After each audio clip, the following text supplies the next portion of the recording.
Всем привет! Сегодня поговорим о лекциях и о том, как их правильно слушать, потому что просто присутствовать на лекции и где-то там слушать ее на фоне– это одно дело, а сидеть, активно слушать, воспринимать информацию и выжать максимум из того, что вы можете из этой лекции– это совершенно другое дело. Вам там придется очень сильно поработать, но достаточно простые шаги есть. Я вас сейчас очень легко, быстро научу. Давайте с самого начала. И вся подготовка состоит из 3 блоков, то есть предподготовка, сама лекция и что нужно делать после лекции, потому что это все разные вещи. Мы, конечно же, начнем с того, что нужно сделать перед лекцией.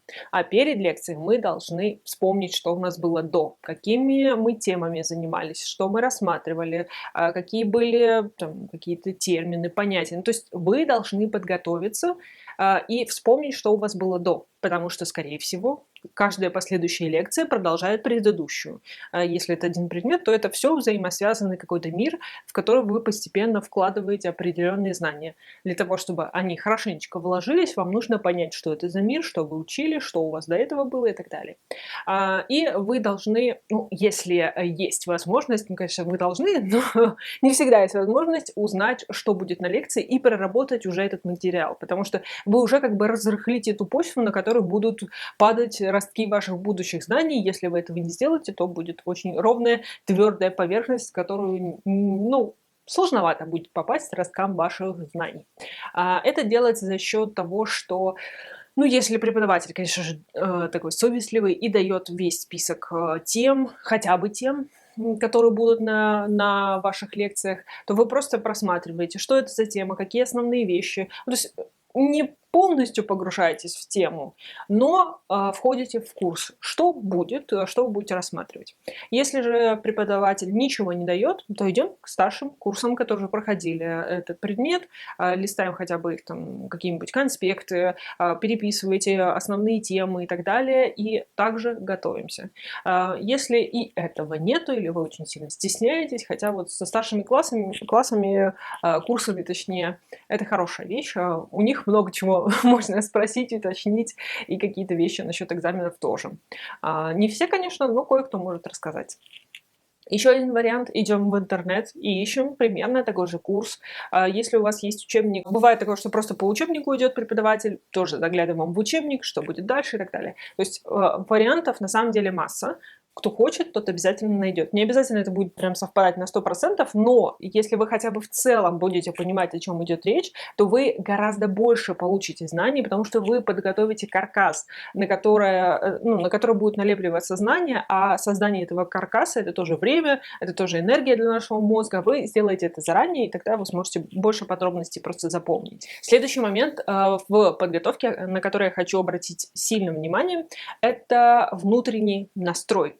Потому что если вы идете на лекцию и думаете о том, что это скучно, это неинтересно, ой, сейчас целых 2 часа сидеть, ничего не делать, я сейчас уставший, я хочу спать и так далее, информация пройдет мимо. Даже если вы все это время будете сидеть и присутствовать на лекции, то информация пройдет мимо. Это примерно так же, как с человеком, с которым вы, например, спорите. Вы ему приводите очень логичные, очень простые доводы, что он не прав, но он как будто их не видит. Он действительно их не видит. Его мозг настроен на другую волну, и он не воспринимает информацию. То же самое с нашим мозгом. Если мы настраиваем себя определенным образом, что это скучно, это неинтересно, это вообще ужасно, или там ужасный преподаватель, он не скажет ничего нового, и ваш мозг вот в таком состоянии попадает на лекцию, он ничего не слышит, он ничего не запомнит. То есть ту информацию, которая проникнет, ее будет очень мало, вы практически ничего не запомните.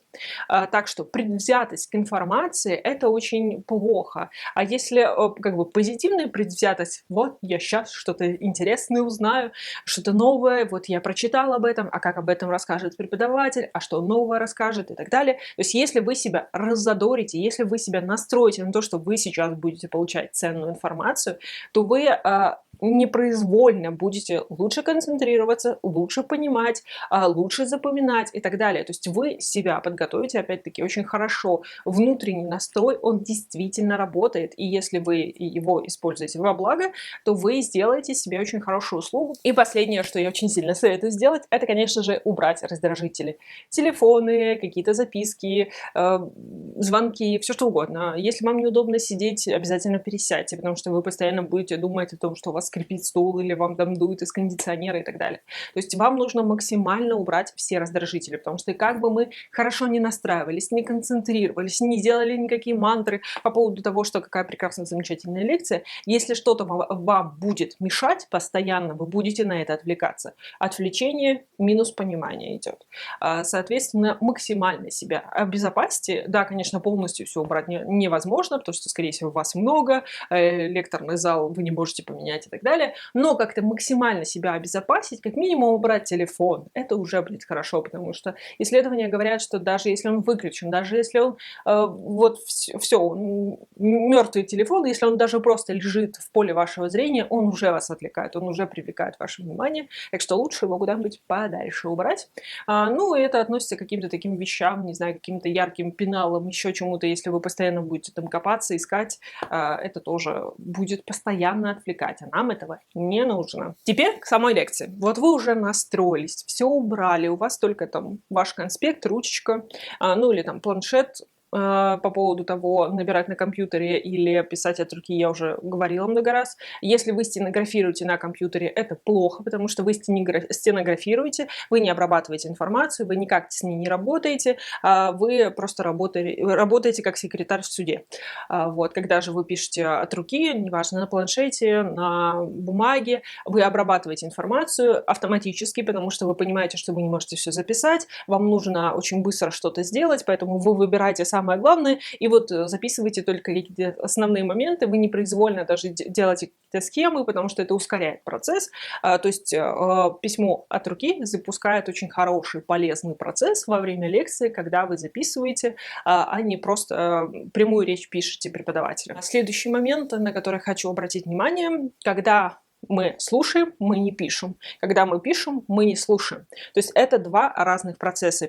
Слушать и писать конспект, ну, слушать лекцию, писать конспект, это два разных процесса. Это два сложных когнитивных процесса, которые не совмещаются никак. То есть как только вы слушаете лектора, вы не можете писать осознанно, даже если вам кажется, что вы пишете, скорее всего, вы куда-нибудь там уйдете или что-то странное напишете, потому что ваш мозг будет сконцентрирован на голосе преподавателя. Когда вы пишете, и голос преподавателя где-то там на фоне, вы тут же теряете нить, потому что вы сконцентрированы на том, что вы пишете.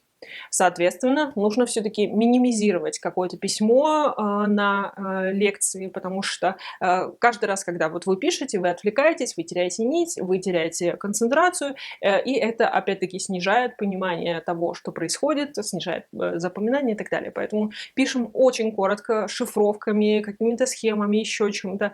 Ну, конечно, некоторые лекторы надиктовывают конспект, да, тогда пишем просто под диктовку, это нормально. Но если преподаватель очень живо что-то рассказывает, то лучше все-таки как-то очень минимально записывать. Так вы, ну, как бы за двумя зайцами все-таки как-то уследите. Будете и слушать, и писать. Но что мы сделаем после лекции, я это чуть позже расскажу.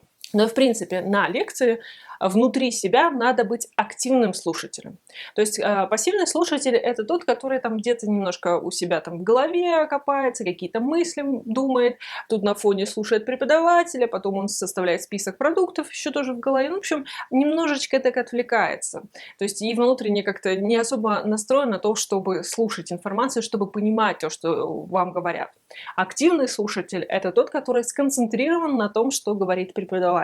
То есть он максимально слушает все, что он говорит, он представляет, что он говорит, то есть визуализирует, старается понять, старается подтянуть какие-то знания. Я вот это понимаю, вот это не понимаю, вот это я помню, об этом я читал и так далее. То есть вы постоянно внутренне должны работать с тем материалом, который вы прослушиваете. Даже если вы вообще не понимаете, то есть если вы стараетесь понять, это уже хорошо. То есть ваш мозг понимает, что это что-то очень важное. Этим надо позаниматься, это нужно постараться запомнить, это нужно постараться понять. То есть когда вы обращаете на что-то внимание, это уже хорошо. То есть, когда вы концентрируетесь на том, что говорит преподаватель, это уже как бы хорошо. Это, опять-таки, сигнал мозгу, что это что-то важное, это нужно вот запомнить, понять и так далее, обработать. Когда вы пытаетесь как-то вот визуализировать информацию, как-то понять, переработать для себя, иногда внутри так немножечко себе пересказать другими словами, то есть, ага, я это понял, не понял, а это вот к этому относится, а это к этому и так далее. Когда вот вы немножечко внутри с информацией как-то уже работаете, это очень хороший активный процесс. То есть вы себе делаете очень большую услугу, потому что за лекцию вы, во-первых, воспринимаете информацию, вы ее для себя уже пережевываете, вы уже хорошо ее понимаете. Повторюсь, даже самую сложную информацию в конце какие-то проблески понимания при таком процессе происходят. Дальше вот вы будете работать. Так что вы всегда должны быть активным пользователем, включенным в процесс, не пассивным, сидящим, растекающимся по стулу, а все-таки активным, потому что и физика тела, кстати, тоже помогает. Когда вот вы так в таком вот странном положении сидите, то, конечно, не захочется ничего воспринимать ни вам, ни вашему мозгу, вам захочется просто дальше растечься по стулу. Если вы будете пряменько сидеть, ровненько, собрано, то ваше тело и ваш мозг будет понимать, что что-то важное сейчас происходит, лучше слушать, а не что-то другое делать. Следующий момент по поводу самого лектора, как он рассказывает, что он говорит и так далее. Во-первых, у каждого человека есть своя манера речи, свои акценты в речи, то есть есть преподаватели, которые акцентируют на каких-то вещах внимание постоянное, то есть вы понимаете, что это какое-то понятие, это что-то важное, есть даже какая-то интонация, которая означает, что это будет на экзамене. Если вы привыкаете, ну как бы, если вы специально отслеживаете, потом вы привыкаете к этому, вам легче воспринимать, потому что вы уже понимаете, что это важно, это не важно, это какое-то отступление, это лучше записать и так далее. То есть этот момент со временем как бы происходит, и хорошо, если вы это уловите. Это просто такая как бы фишечка, упрощающая вашу жизнь и улучшающая ваше понимание. Следующий момент, если вот вам вообще не нравится, как рассказывает преподаватель, ну вот вам голос не нравится, манера, не знаю, какой-то акцент, еще что-то, ну вот мешает, вот реально мешает. Концентрируйтесь исключительно на информации. Вот только на том, что он говорит, именно информационно, не то, как он говорит, а информационно. Просто старайтесь абстрагироваться. Поначалу будет сложновато, но если вы действительно постараетесь это сделать, то у вас это получится. Да, временами вы будете выпадать и опять там вздергиваться, если он будет какой-то странный звук издавать. Ну, есть такие, которые присвистывают, пришепетывают, еще что-то происходит, и вас это выбивает. Но основную массу вы все-таки поймете. Еще один момент, на который я хочу очень сильно обратить внимание. Дело в том, что сейчас, в принципе, стали популярны слайды, ну, как бы преподаватель что-то рассказывает, их дополняет или не дополняет, просто показывает. Это, конечно, хорошо, нам кажется это прогрессивным, лучше, чем доска. Но все дело в том, что есть исследования, очень большое количество уже, которое показывает, что когда есть слайды, внимание и понимание того, что говорится на лекции, снижается. Потому что вы, опять-таки, расщепляетесь. То есть вы пишете, вы слушаете, вы смотрите. Это уже 3 сложных когнитивных процесса. Поэтому, если у вас на лекции есть слайды, старайтесь на них сильно не отвлекаться. То есть только когда преподаватель говорит, посмотрите сюда, вот здесь, здесь и здесь, там какие-то пункты или какой-то рисунок, да, туда обращайте внимание. Но все-таки старайтесь концентрироваться на том, что говорит лектор, потому что очень легко зачитаться в слайд, засмотреться какую-нибудь картинку, а где-то там, опять-таки, на фоне будет говорить лектор. Все, вы теряете понимание, вы теряете нить того, что вообще там развивалось на лекции. Так что просто будьте немного еще более собранными, когда появляются слайды, к сожалению. Нам сначала казалось, что это такое великое открытие, это так удобно, это так классно, какие-то показывать штуки, там видосики, картинки, диаграммы, не нужно вот уже на доске это все делать, но на самом деле это очень сильно отвлекает, потому что когда на доске что-то преподаватель пишет, он вместе с вами это делает, то есть он в процессе это все делает, и вы как бы с ним вовлечены в этот процесс, а слайд он готовый, он все, он красивый, яркий, красочный, и он сильно отвлекает, так что старайтесь на это не отвлекаться. И последнее, о чем я хочу поговорить, когда вы на лекции обязательно оставляйте себе какой-то маленький кусочек или где-то там специально оставляйте себе место, где вы пишете себе заметки, вопросы. Бывает такое, что в течение лекции невозможно задать вопрос, либо очень плотно, либо вас очень много, но у вас есть какие-то вопросы, обязательно их записывайте. Не думайте о том, что вот когда я потом буду что-то делать, читать, я вспомню об этом. Нет, скорее всего, это будет какой-то пробел, который вы потом обнаружите в самый неподходящий момент. Поэтому какие-то маленькие пометочки нужно обязательно делать и не забывать об этом, что у вас, возможно, появилась какая-то интересная идея, с которой можно потом поработать. Записываем. Какой-то вопрос, какое-то замечание даже. Все обязательно где-нибудь, вот тоже шифровочкой, где-нибудь маленькими такими буковками быстренько записываем. Потом вы скажете себе спасибо, потому что следующий блок — это у нас лекционный, постобработка, что мы делаем в этом случае. А после лекции мы продолжаем работать, потому что мы восприняли очень большой блок информации, скорее всего, много чего нового, интересного. Сразу после лекции очень полезно дописывать какие-то вещи, то есть вот записывать какие-то вещи, которые вы помните, но вы не успели их либо дописать, либо расписать. Вот хорошо бы, знаете, мне в этот момент кажется, что мы как бы вытрясываем свою голову, остатки того, что там зацепилось, и пытаемся их быстренько записать. Это очень тоже полезно, хорошо. Записывайте обязательно. Вот нам оставьте себе 5-10 минут хотя бы, чтобы записать какие-то вещи, вот, которые они еще вот так витают в вашей голове. Потом через время, лучше через день, через два, не откладывайте сильно надолго, мы возвращаемся к своему конспекту. Обязательно. Не нужно. Записали на лекции, закрыли и забыли до лекции, до следующей, либо вообще до сессии. Это вообще самая худшая стратегия. Вот. Поэтому через день, через два садимся и разбираем. Если лектор, например, говорит очень быстро, прям тараторит, и вы вообще не успеваете делать конспекты, какие-то прям островки, очень полезно собирать конспекты всех, потому что кто-то одно успел записать, кто-то второе, кто-то третье, и так вы можете собрать пазл из полноценного конспекта. У меня такие случаи были, мы потом, да, собирали один полноценный конспект, который передавался потом уже по рукам, и так можно было хоть как-то учиться полноценно, потому что бывают такие тараторкины, ну, как я, например, которые очень много, ну, зачастую просто нужно очень большой объем информации вместить в очень маленькое количество часов, и так вот получается. Это не всегда специально. Так вот, в этом случае вот собираем кусочки. Если у вас все нормально, в любом случае лучше всего, если вы перепишете свой конспект, потому что он написан очень коротко, очень шифровано, очень иногда непонятно, какие-то странные каракули. Вы должны это сесть и разобрать. В этом поможет там учебник, дополнительные источники, интернет, записи других людей и так далее. То есть вы должны уже дальше прорабатывать всю эту тему. Не забываем об этом. Расширяем, дополняем свой конспект, переписываем.